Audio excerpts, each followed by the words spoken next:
Hello, adventurers! My name is Chance, welcome to my spellbook, and thank you so much for tuning into the 74th episode of our Feat series. Today we're going to be taking a look at Metamagic Adept, which was added in with the Tasha's Cauldron of Everything book. And before we get in too far here, I want to apologize really quick if there's any background noise. I am currently having the parking lot in front of my place cleared of snow, and I've been waiting for a while for them to leave. They're like maybe 20% done, and I've been waiting a good chunk of time, so I'm just going to record with them in the background. Hopefully it's not too noticeable. They're not as loud now as they were earlier in the day. They've kind of made their way out further into the lot. In any case, enough about that. Today we're talking about Metamagic Adept. I do have some interesting thoughts and a couple concerns regarding this. However, I don't know, it will 100% lead to some very interesting plays. I can all but guarantee that, and I'm likely going to take advantage of quite a few of them. In any case, let's dive right into its description. First and foremost, on the prerequisite, it is you have to have spellcasting or a pact magic feature before you take this. And that makes sense, because you're dealing with metamagic stuff, and that alters spells, so yeah.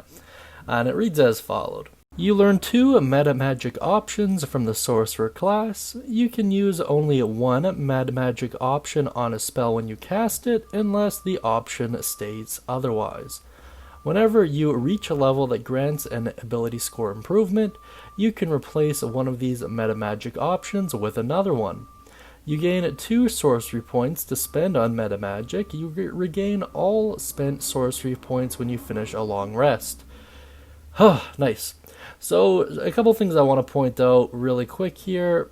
First and foremost, Tasha's Cauldron of Everything did add in 2 new metamagic options, and they're both quite good. One of them in particular I really like.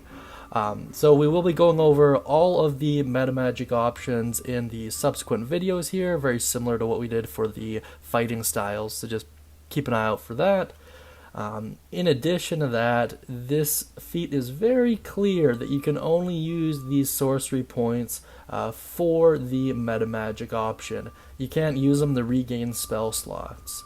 So that should be pretty interesting. And I want to be really clear, these sorcery points can only be used for metamagic. That's it. So if you want to use them to cycle through your spell slots, no dice. You have to keep them kind of separate. So they are added to your total sorcery points from other sources, assuming you took some levels in Sorcerer, but these 2 can only be used for metamagic. So you'll kind of want to make a note somewhere of that.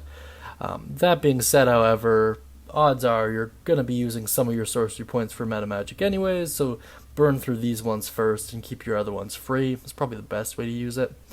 Now let's go over the walkthrough here really quick.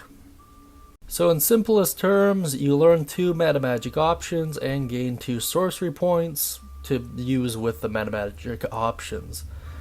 Now in terms of the metamagics that are relatively stand out-ish, they do a lot of different things. So one of my personal favorites is Twin Spell, and I feel like that's gonna be one of the most common options chosen for this.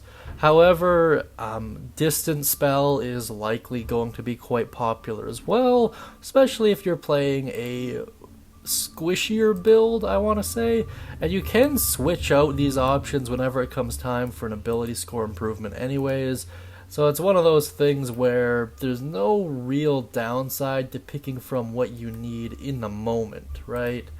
So in that regard, I really do like this, and it lends itself to a ton of interesting customization. In addition to that, there are some that work really well with utility spells. Extended Spell is a really good example of that, which if you're not super familiar, doubles the duration to a maximum of 24 hours, which may or may not save your life if it comes down to it. However, now that this is available to all classes without needing to worry about multi-classing, I get the feeling there's going to be some very interesting spell combinations in the near future here. Now let's get on to my personal thoughts. I am incredibly optimistic about Metamagic Adept. I know a lot of you guys are really in love with your ability score improvements. I get it. I know this doesn't really offer anything in the way of that, but the sheer amount of flexibility it gives you, I want to say is worth it. I understand you only get 2 sorcery points. I understand you only get them back on a long rest, but most campaigns only have like 1 or 2 combats a session, anyways.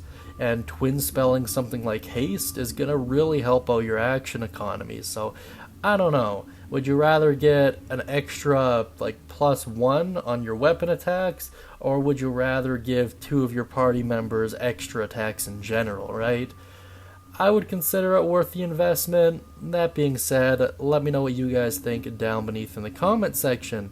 Be sure to mention any thoughts, questions, comments, or concerns you have regarding Metamagic Adept, and if you'd like to get access to a free one-shot, just use code WELCOME over at the Guildhall. Before I let you guys go, I know a couple of you are likely to bring this up. I do actually main a Warlock Sorcerer multiclass, and I'm a Coffee Lock. If you know what that is, I feel terrible for your Dungeon Master, but I am actually relatively interested in taking this feat despite that. However, I don't know. Let me know what you guys think down beneath. I am always really curious to see what you guys have to say. In any case, I hope you all have a wonderful day, and as always, happy adventuring.